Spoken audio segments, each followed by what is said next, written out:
সকলোকে শুভ সন্ধিয়া জনাই আজি নতুন এটা ভিডিঅ'লৈ আপোনালোক সকলোকে স্বাগতম জনাইছো। আশা কৰিছো নিশ্চয় আপোনালোক সকলো ভালে আছে, ভালে থাকক, ভালে থকাটো কামনা কৰো। আজি হৈছে 7 ফেব্ৰুৱাৰী। আজি সন্ধিয়াৰ কেইটামান খবৰ আপোনালোকলৈ লৈ আহিছো। আপোনালোকে ভিডিঅ'টো শেষলৈকে চাব বুলি আশা কৰিলো। শেষত ভিডিঅ'টো চাই আপোনালোকৰ মতামত কমেন্টৰ জৰিয়তে জনাব। আৰু এইখিনিতে আপোনালোকক এটা অনুৰোধ কৰিম, চেনেলটোলৈ যদি আপোনালোক নতুনকৈ আহিছে সাবস্ক্ৰাইব কৰাৰ লগতে কাষতে থকা বেল আইকনটো প্ৰেছ কৰি অল কৰি থব, যাতে নতুন এটা ভিডিঅ' দিয়াৰ লগে লগে আপোনালোকে আগতীয়াকৈ চাবলৈ পায়। ভাল পালে লাইক এটা কৰি দিব আৰু শ্বেয়াৰ কৰি দিব বুলি আশা কৰিলো। প্ৰথমটো খবৰ হৈছে মুখ্যমন্ত্ৰী আত্মনিৰ্ভৰশীল আঁচনি। মুখ্যমন্ত্ৰী আত্মনিৰ্ভৰশীল আঁচনিৰ জৰিয়তে যি মাননীয় মুখ্যমন্ত্ৰী মহোদয়ে ৭৫,০০০ যুৱক যুৱতীক ১ লাখকৈ টকা দিয়াৰ কথা কৈছিলে, আৰু আজি অৱশেষত মুখ্যমন্ত্ৰী আত্মনিৰ্ভৰশীল আঁচনিৰ দ্বিতীয় শুভাৰম্ভ হ'ল। আৰু এতিয়া পিছৰ পৰ্যায়ৰ পৰা বাকী যিসকল জিলাত এইখিনি কাৰ্য হ'বলগীয়া আছে বা তেওঁলোকে যিখিনি পাবলগীয়া আছে, এতিয়া আজিৰ পৰা যিহেতু আজি শুভাৰম্ভ হ'ল, পৰ্যায়ক্ৰমে তেওঁলোকে সেইখিনি পাবলৈ সক্ষম হ'ব ১ লাখকৈ টকা। তো আজি মুখ্যমন্ত্ৰী আত্মনিৰ্ভৰশীল আঁচনিৰ দ্বিতীয় শুভাৰম্ভ কৰে মাননীয় মুখ্যমন্ত্ৰী মহোদয়ে। আজি যুৱক যুৱতীসকলক ১ লাখকৈ টকা দিয়া সেইখিনি কাৰ্যসূচী আৰম্ভ কৰে। নেক্সট খবৰ হৈছে গৌৰৱ গগৈ, অখিল গগৈয়ে মিয়াক লৈ বৰ অসম গঢ়িব। তো এইখিনি ক্ষেত্ৰত যিহেতু এতিয়া আগন্তুক ২৬ বিধানসভা নিৰ্বাচন আহি আছে, তো এতিয়া শাসকীয় আৰু বিৰোধীৰ মাজত এইখিনি তুমুল তেনেদৰে যুদ্ধ চলি আছে। আৰু এইখিনি ক্ষেত্ৰত আজি মন্তব্য আগবঢ়াইছে পীযুষ হাজৰিকা ডাঙৰীয়াই। পীযুষ হাজৰিকা ডাঙৰীয়াই কৈছে যে গৌৰৱ গগৈ আৰু অখিল গগৈয়ে মিয়াক লৈ বৰ অসম গঢ়িব বুলি তেনেদৰে সেইখিনি মন্তব্য কৰিছে। ইয়াৰ প্ৰত্যুত্তৰ নিশ্চয় সেইটো আহিব, সেইখিনি সময়ত দেখা যাব। কিন্তু পীযুষ হাজৰিকা ডাঙৰীয়াই এতিয়া কৈছে যে গৌৰৱ গগৈ আৰু অখিল গগৈয়ে মিয়াক লৈ বৰ অসম গঢ়িব। নেক্সট খবৰ হৈছে গৌৰৱ গগৈ পাকিস্তানৰ লিংক বিষয়টো সেইখিনি ক্ষেত্ৰত মিছা বুলি কৈছে। যিহেতু এই যি আজি সংবাদমেল বহাৰ কথা আছে বা কাইলৈ সেইখিনি যি তেনেদৰে সেইখিনি কোৱা কথা আছে যে পাকিস্তানৰ যি তথ্য তেনেদৰে সেইখিনিক লৈ মীৰা বৰঠাকুৰে তেনেদৰে স্পষ্টকৈ কৈছে যে গৌৰৱ গগৈ যি পাকিস্তানৰ লিংক বা যি তথ্য সেইটো বিষয়টো মিছা মানে এইটো ক্ষেত্ৰত কাইলৈ কোনো ধৰণৰ এই যি ফলাফল একোৱে নাহে বুলি ক'ব, আলু উটি আহিব বুলি তেনেদৰে সেইখিনি কৈছে মীৰা বৰঠাকুৰে। নেক্সট খবৰ হৈছে দুলীয়াজানবাসীৰ বাবে বহুত বেছি সুখবৰ। দুলীয়াজানবাসীয়ে এইকাৰণে সুখবৰ যে মুকলি হ'ল ইভান চিনেমা হল। তো এতিয়া বহুত দিনৰ আশা তেওঁলোকে সেইখিনি দুলীয়াজানবাসীয়ে লৈ আছিলে, এতিয়া অৱশেষত দুলীয়াজানবাসীৰ বাবে সুখবৰ যে মুকলি হ'ল ইভান চিনেমা হল। নেক্সট খবৰ হৈছে শিৱসাগৰ নাজিৰাত পথ নিৰ্মাণত ব্যাপক দুৰ্নীতি অভিযোগ। তো এতিয়া কি হৈছে, শিৱসাগৰ যি তেনেদৰে সংযোগী সেইফালেদি নাজিৰা ওলাব পাৰি, তেনেদৰে তাত সেইখিনি ONGC কলনী ফালেদি, তো সেইখিনি ৰাস্তাৰ নিৰ্মাণক লৈ দুৰ্নীতি তেনেদৰে অভিযোগ তুলিছে। আৰু এইখিনি ক্ষেত্ৰত ৰাইজে তেনেদৰে প্ৰশ্ন কৰিছে এইটো কিমান দিন এইখিনি কিয় ভাল হোৱা নাই।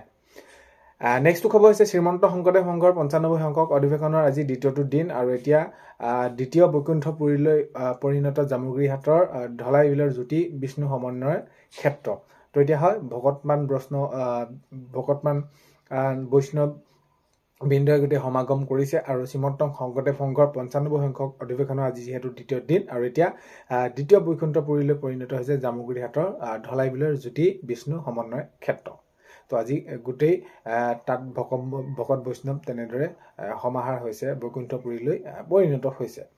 নেক্সট খবৰ হৈছে উজ্জ্বলা গেছৰ যদি আপোনালোকে EKYC কৰা নাই অতি সোনকালে আপোনালোকে কৰি লওক। যিহেতু আপোনালোকে যদি EKYC নকৰে তেনেহ'লে আপোনালোকৰ এই যে উজ্জ্বলা গেছৰ যিটো ছাবচিডি সোমায় সেইটো তাত আপোনালোকৰ হয়তো তেনেকুৱা খেলি মেলি হৈছে, আৰু অতি সোনকালে আপোনালোকে নিজৰ স্থানীয় তাত EKYCটো আপোনালোকে উজ্জ্বলা গেছৰ কৰি লওক।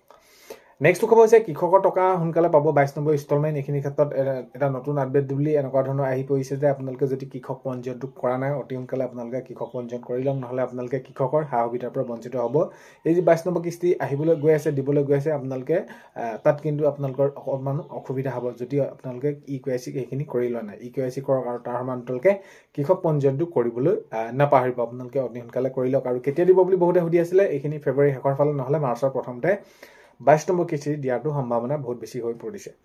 নেক্সট খবৰ হৈছে কোকৰাঝাৰত ২৪ সংখ্যক বড়োলেণ্ড দিৱস উদযাপনৰ ব্যাপক প্ৰস্তুতি। তো হয় আজি দেখা গৈছে কোকৰাঝাৰত তেওঁলোকে সেইখিনি শুভাৰম্ভ কৰিছে। ২৪ সংখ্যক যি বড়োলেণ্ড দিৱস উদযাপনৰ বাবে ব্যাপক প্ৰস্তুতি সেইখিনি প্ৰায় তুংগত উঠিছে, সেইখিনি প্ৰায় তেওঁলোকে কামখিনি কৰি থকা দেখা গৈছে।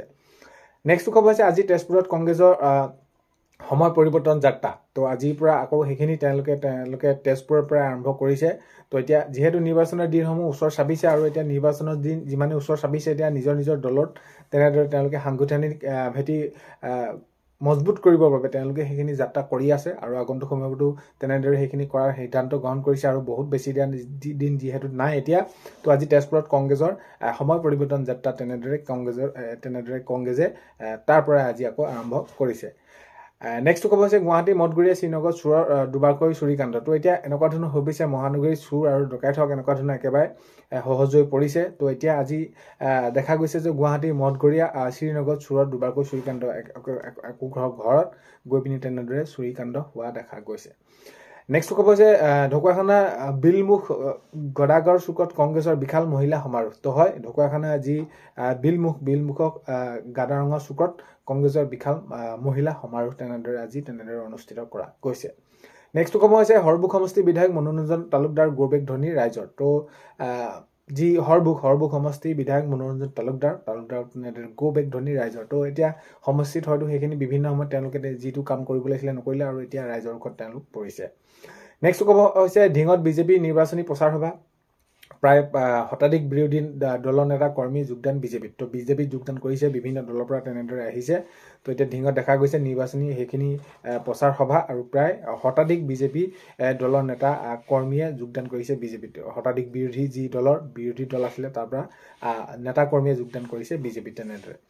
নেক্সট ক'ব হৈছে ডুমডুমা ফিলবাৰীত শিক্ষকৰ পঢ়াত ছাত্ৰৰ মৃত্যু। তো এতিয়া এনেকুৱা ধৰণৰ হৈ পৰিছে কিছুমান ক্ষেত্ৰত এতিয়া যদি আমি যিমানে সজাগ হৈছোঁ বা যিমানে এনেদৰে যিবিলাক গাইডলাইন আহিছে সেইখিনি নামানি কোনো এতিয়া এনেকুৱা ধৰণৰ হৈছেগৈ যে ছাত্ৰ মৃত্যু হ'বলগীয়া হৈছে। তো শংকৰদেৱ শিশু নিকেতনৰ ছাত্ৰ উৎপল তাই সপ্তম শ্ৰেণী তেনেদৰে আছিল আৰু ছাত্ৰ আছিল আৰু এতিয়া সেই বিষয়টোলৈ প্ৰতিবাদ সৃষ্টি হৈছে আৰু প্ৰতিবাদ কৰিছে। প্ৰতিবাদ নহ'ব গ'লে মৃত্যু পৰ্যন্ত যদি তেওঁলোকে শাস্তি দিছে বা তেনেদৰে পঢ়াৰ কৰাত মৃত্যু হৈছে তেনেহ'লে কিমান এটা ভয়ংকৰ জঘন্য কাণ্ড কৰিছে। নেক্সট খবৰ হৈছে মুখ্যমন্ত্ৰীয়ে অসমত সাম্প্ৰদায়িক সংঘাত আৰু অশান্তি দিয়াৰ বিচাৰিছে। তো এইখিনি ক্ষেত্ৰত অখিল গগৈ ডাঙৰীয়াই কটাক্ষ কৰিছে মাননীয় মুখ্যমন্ত্ৰী মহোদয়ক আৰু অখিল গগৈ ডাঙৰীয়াই মাননীয় মুখ্যমন্ত্ৰী মহোদয়ৰ বিষয়ে তেনেদৰে সেইখিনি অভিযোগ আনিছে বা কৈছে যে মুখ্যমন্ত্ৰীয়ে অসমত সাম্প্ৰদায়িক সংঘাত আৰু অশান্তি বিয়পাব বিচাৰিছে বুলি অখিল গগৈ ডাঙৰীয়াই তেনেদৰে সেইখিনি তেওঁ কৈছে। নেক্সট খবৰ হৈছে হিন্দু মুছলমানক অকল মুখ্যমন্ত্ৰী কেৱল মিয়া কেৱল হিন্দু মুছলমান প্ৰত্যেকটো ক্ষেত্ৰতে আৰু কেৱল মিয়া তেওঁ অলপমান মগজুৰ বিকৃতি ঘটিছে এনেকুৱা ধৰণৰ আখ্যা দিছে অখিল গগৈ ডাঙৰীয়াই মুখ্যমন্ত্ৰীক তেনেদৰে সেইখিনি কৈছে আৰু সেইখিনি চেকআপ কৰোৱাৰ কথাও তেনেদৰে উল্লেখ কৰিছে। তো আগন্তুক মাননীয় মুখ্যমন্ত্ৰী মহোদয়ে নিশ্চয় প্ৰত্যুত্তৰ দিব এইখিনি ক্ষেত্ৰত। তো আগন্তুক সময়ত গম পোৱা যাব। অখিল গগৈ ডাঙৰীয়াই তেনেদৰে কৈছে যে প্ৰত্যেকটো ক্ষেত্ৰতে মাননীয় মুখ্যমন্ত্ৰী মহোদয়ে যি হিন্দু মুছলিম আৰু মিয়া কেৱল এইটোহে তেনেদৰে চিনি পায় বুলি এইখিনি কৈছে। নেক্সটটো খবৰ হৈছে দেশতকৈ মিয়াৰ ডাঙৰ নহয় আৰু পাকিস্তানী এজেণ্ট গৌৰৱ গগৈ মুৰ্দাবাদ ধনী ৰাইজৰ।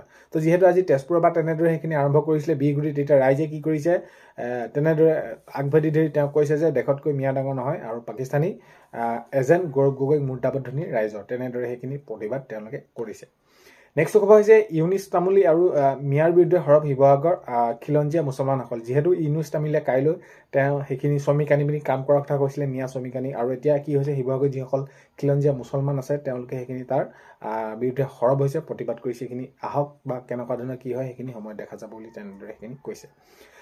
নেক্সট খবৰ হৈছে গৌৰৱ গগৈ পৰিৱৰ্তন যাত্ৰাৰ ৰেলীত বাধা প্ৰদান বিজেপি কৰ্মীয়ে তেনেদৰে ৰেলীত বাধা প্ৰদান কৰিছে। আৰু এতিয়া আগন্তুক যিহেতু 26ৰ নিৰ্বাচন আহিছে, 26ৰ নিৰ্বাচনৰ প্ৰাক্ষণত এতিয়া শাসক বিৰোধীৰ মাজত তেনেদৰে শীতল যুদ্ধ এইবিলাক চলি থকা দেখা গৈছে। তো আজি 7 ফেব্ৰুৱাৰী সন্ধিয়াৰ এইকেইটা খবৰ আপোনালোকলৈ আগবঢ়ালো। ভিডিঅ'টো আপোনালোকে শেষলৈকে চোৱাৰ বাবে বহুতেই বেছি ধন্যবাদ। ভিডিঅ'ৰ প্ৰথমতে আপোনালোকক কোৱাৰ দৰে চেনেলটোলৈ যদি আপোনালোক নতুনকৈ আহিছে চেনেলটো ছাবস্ক্ৰাইব কৰাৰ লগতে কাষতে থকা বেল আইকনটো প্ৰেছ কৰি অল কৰি থ'ব, যাতে নতুন এটা ভিডিঅ' দিয়াৰ লগে লগে আপোনালোকে আগতীয়াকৈ চাবলৈ পায়। যদি ভিডিঅ'টো চাই ভাল পালে লাইক এটা কৰি দিব আৰু শ্বেয়াৰ কৰি দিব বুলি আশা কৰিলোঁ। তেনেহ'লে আজিলৈ ইমানেই, অন্য এটা ভিডিঅ'তে লগ পোৱাৰ আশাৰে বাই।